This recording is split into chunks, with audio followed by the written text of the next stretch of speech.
여러분, 강의실이나 동아리 아니면 아르바이트 하는 곳, 우리가 있는 모든 공간에는 사실 보이지 않는 규칙 같은 게 있잖아요.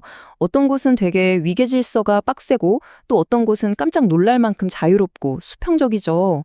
오늘은 바로 그 차이를 설명해주는 아주 강력한 개념, 홉스테드의 문화 차원 이론에 대해 한번 제대로 들여다보겠습니다. 아마 이런 경험 다들 한 번쯤은 있으실 거예요. 머릿속에 진짜 괜찮은 아이디어가 떠올랐는데, 차마 입이 안 떨어지는 바로 그 순간. 상대는 교수님이나 팀장님이고, 괜히 내 의견 말했다가 분위기 싸해지거나 좀 건방져 보일까봐 그냥 입을 닫게 되잖아요. 바로 그 어색한 침묵의 순간. 그 뒤에는요, 아주 거대한 문화적인 코드가 숨어 있습니다. 오늘 그 코드의 정체를 한번 파헤쳐 보죠. 자, 오늘 우리가 함께 떠나볼 여정입니다. 먼저 그 침묵의 순간에서 시작해서 권력거리라는 개념이 대체 뭔지 깊이 알아볼 거고요. 그리고 한국은 과연 어느 정도인지 다른 나라랑 비교도 해볼 겁니다. 또 이 개념이 우리 사회 전체에 어떤 영향을 미치는지, 그리고 마지막으로 과연 이런 문화는 바뀔 수 없는 건지 이런 질문까지 한번 던져보려고 합니다. 네. 다시 그 어색한 침묵의 순간으로 한번 돌아가 보죠. 우리는 왜 권위를 가진 사람 앞에서 쉽게 말을 꺼내지 못하는 걸까요?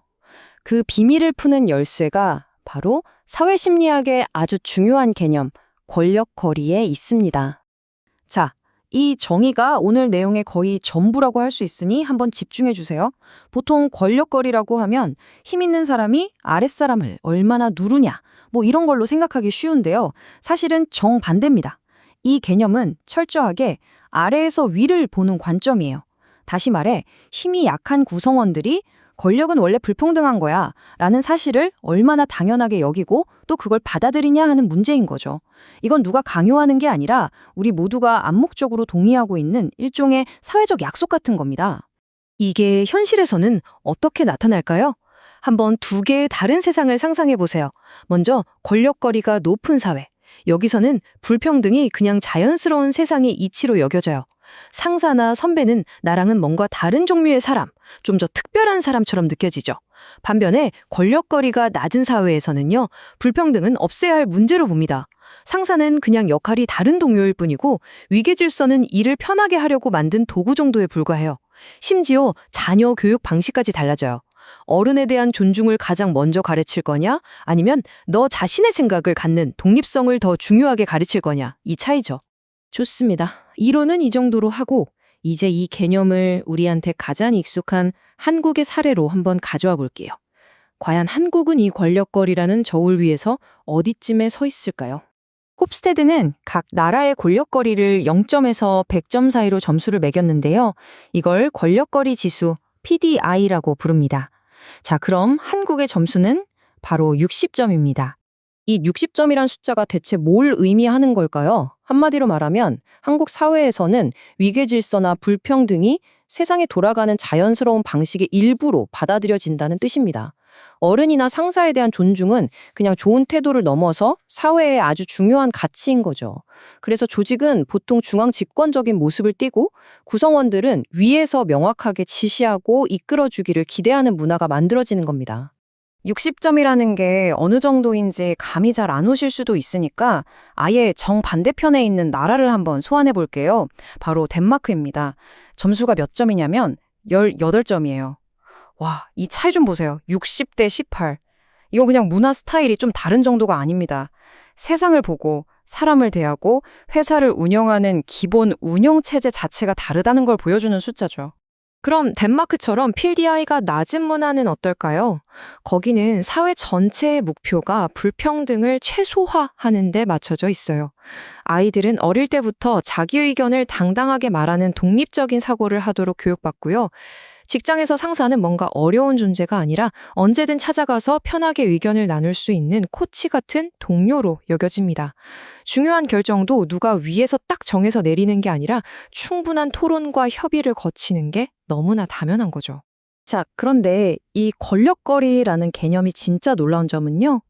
이게 그냥 회사나 학교 문화에서 그치지 않는다는 거예요. 마치 거대한 파도처럼 사회 전체로 쫙 퍼져나가서 한 나라의 부나 정치 시스템까지도 만들어낸다는 겁니다. 연구들을 보면요, PDI가 높은 나라일수록 부의 불평등, 그러니까 빈부격차가 더 큰 경향이 나타납니다. 권력도 소수의 엘리트에게 집중되기 쉽고요. 근데 여기서 진짜 흥미로운 지점이 있어요. 바로 정치적인 변화가 일어나는 방식입니다. 이런 사회에서는 차근차근 점진적으로 뭔가를 바꾸기보다는 쌓이고 쌓였던 불만이 한 번에 빵 터져나오는 급진적이고 갑작스러운 혁명의 형태로 변화가 일어날 가능성이 더 높다고 해요. 비즈니스 세계는 또 어떨까요? PDI가 높은 문화에서는 보통 연공서열을 중요하게 생각해서 나이가 많은 임원들이 더 오랫동안 높은 자리를 지키는 경향이 있죠. 그리고 혁신이 일어나는 방식도 완전히 달라요. 새로운 아이디어가 나오면 이게 실현되려면 반드시 위에서부터 오케이 사인을 받아야 하는 거죠.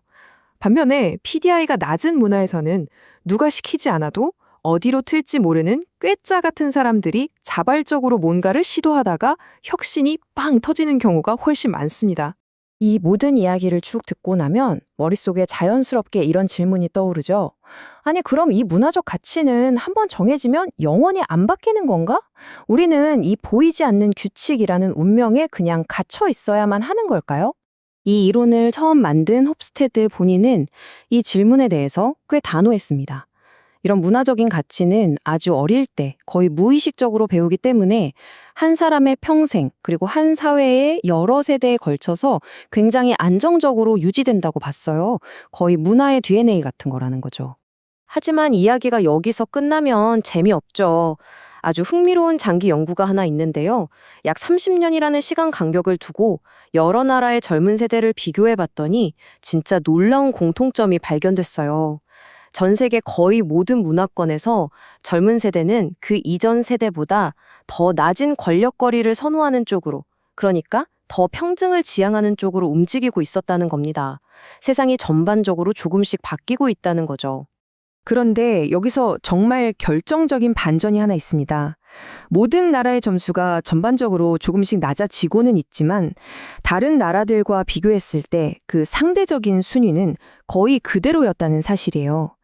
예전에 PDI가 높았던 나라는 세월이 흘러도 여전히 다른 나라들보다는 높은 그룹에 속해 있고 낮았던 나라는 여전히 낮은 그룹에 속해 있더라는 거죠. 이걸 설명하는 진짜 기가 막힌 비유가 있어요. 바로 수영 경주입니다. 경기가 시작되면 모든 선수들이 열심히 헤엄쳐서 앞으로 나아가죠. 그래서 전체적인 기록은 계속 좋아져요. 하지만 1번 레인 선수가 갑자기 8번 레인으로 가거나 하진 않잖아요. 각 선수의 상대적인 순위, 즉 레인은 웬만해선 바뀌지 않죠. 문화도 마찬가지입니다. 문화는 고정된 게 아니라 분명히 변해요. 하지만 문화와 문화 사이의 상대적인 차이는 놀라울 정도로 끈질기게 유지된다는 것. 이게 바로 핵심입니다. 자, 지금까지의 긴 여정을 딱 3가지 핵심 포인트로 정리해 보겠습니다. 다른 건 다 잊어버리셔도 오늘 이것만은 꼭 기억해 주세요. 첫째, 권력.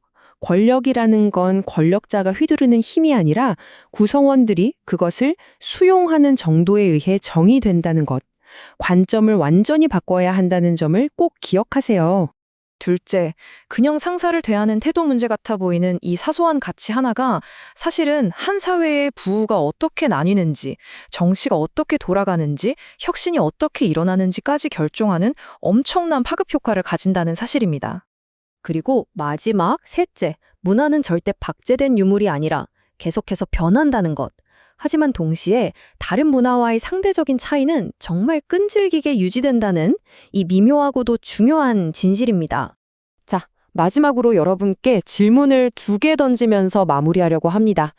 지금 여러분의 대학 생활 속에서 예를 들어 수업이나 팀플, 동아리 활동 같은 곳에서 이런 권력의 역학을 어떻게 느끼고 계신가요? 그리고 좀 더 크게 봐서 이렇게 빠르게 변하는 세상 속에서 한국의 PDI 점수 60점은 우리 사회에 어떤 기회를 주고 또 어떤 어려움을 안겨준다고 생각하시나요?